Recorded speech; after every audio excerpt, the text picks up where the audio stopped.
Donc en fait, c'est un atelier qui était mené, on était deux, avec Pierre Rudloff qui vient de Strasbourg et qui lui a une démarche sur Internet de vulgarisation participative d'articles scientifiques.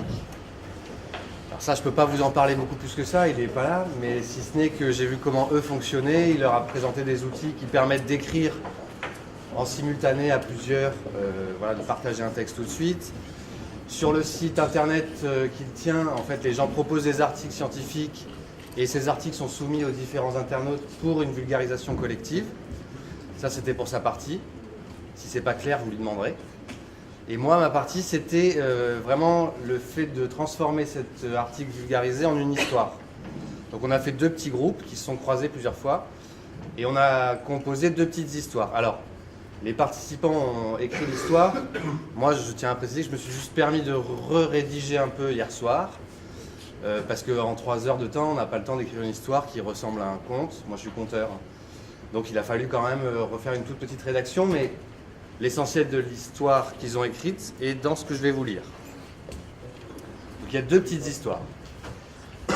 La première, elle s'intitule « La vie, c'est comme un spaghetti ». Je vais vous raconter l'histoire de Pipo. Ce soir, Pipo est très triste. Il est triste parce que son hamster est mort hier. À sa mort, Pipo a beaucoup pleuré. Ce matin, il a pleuré aussi. Et ce soir, il pleure encore un peu. Dans la cuisine, le papa de Pipo prépare le repas. Des pâtes. Et même, pour être précis, des spaghettis. Pipo, en pleurant, va voir son papa. Il ne comprend pas pourquoi il pleure par moments et si ça va s'arrêter. Papa jette les pâtes dans l'eau bouillante et puis lui dit « Mais bien sûr, mon Pipo, ne t'en fais pas, ça va s'arrêter. T'as subi un choc, il faut juste attendre que l'onde de choc s'atténue et tout ira bien. » Pipo regarde son papa, il aimerait bien le croire et le comprendre aussi. Là, papa saisit un spaghetti, cru. Il le tient entre ses deux index et il appuie à chaque bout. Il appuie tout doucement. Il presse. Le spaghetti se courbe. Il se courbe de plus en plus et il se casse. Tu vois, Pipo, le spaghetti, il ne s'est pas cassé en deux, mais il s'est cassé en plein de petits morceaux. Tu pourras essayer autant de fois que tu veux. Jamais ton spaghetti ne se cassera en deux, mais toujours en plein de petits morceaux.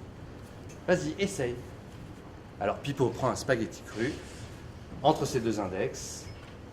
Il presse, le spaghetti se courbe, et puis il casse en plein de petits morceaux. Tu vois, Pipo, quand le spaghetti se courbe, il finit par se casser une première fois. C'est le premier choc, comme toi hier, quand tu as appris la mort de ton hamster. Et cette première cassure, elle crée une onde de choc qui va se propager dans tout ce qui reste du spaghetti. Elle va déformer les deux parties du spaghetti qui vont se casser à nouveau.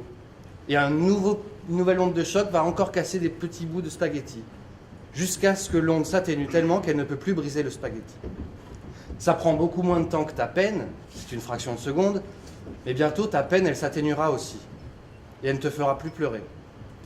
Mais pour ça, mon Pipo, il faut bien manger. Allez, on passe à table, dit papa à Pipo, tout en égouttant les pâtes.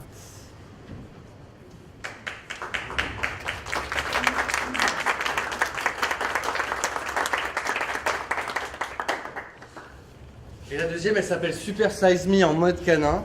Ma maîtresse s'appelle Josiane. Elle est grande, blonde, toujours tirée à 4 épingles, et elle adore faire des balades. On se promène souvent avec Josiane sur le campus de l'Université du Colorado. C'est là qu'elle travaille, comme enseignant-chercheur en physiologie intégrative. Je ne sais pas trop ce que c'est, si ce n'est qu'elle fait des expériences pour comprendre comment fonctionne notre organisme. Et Josiane, il y a un truc qui l'obsède, c'est l'obésité. Bah oui, on est au Colorado. Et puis l'insuline. L'insuline, c'est quoi? C'est une hormone qui permet d'assimiler le sucre dans le sang. Et si cette hormone, elle ne fonctionne pas, ça peut mener au diabète. Et là... Et Josiane, ça l'obsède tellement, cette histoire d'obésité et d'insuline, qu'elle est même allée jusqu'à m'utiliser, moi, comme cobaye pour une de ses expériences. Pendant 6 mois, j'ai dû avaler des bonbons, du lard frit, des os à moelle, le tout arrosé de coca. Bref, que du raffiné et du gourmet. Résultat de ce régime, une réduction de ma sensibilité à l'insuline, il paraît. Elle a fait des analyses, 21% de moins. Alors elle a pris son cahier, puis elle a écrit 21% de résistance en moins, de sensibilité en moins à l'insuline. Ensuite, Josiane, elle m'a enfermé dans une pièce allumée. Elle m'a maintenu en éveil pendant 48 heures. Elle me réveillait toutes les 5 minutes avec un sifflet strident. Ah, elle est autoritaire, Josiane.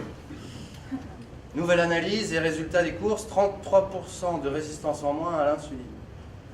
Alors dans son cahier, elle a écrit 33%, et puis une nuit sans dormir, c'est pire que 6 mois de frites à tous les repas. Vous y croyez, vous? Bref, je m'appelle Médor et j'ai une vraie vie de chien.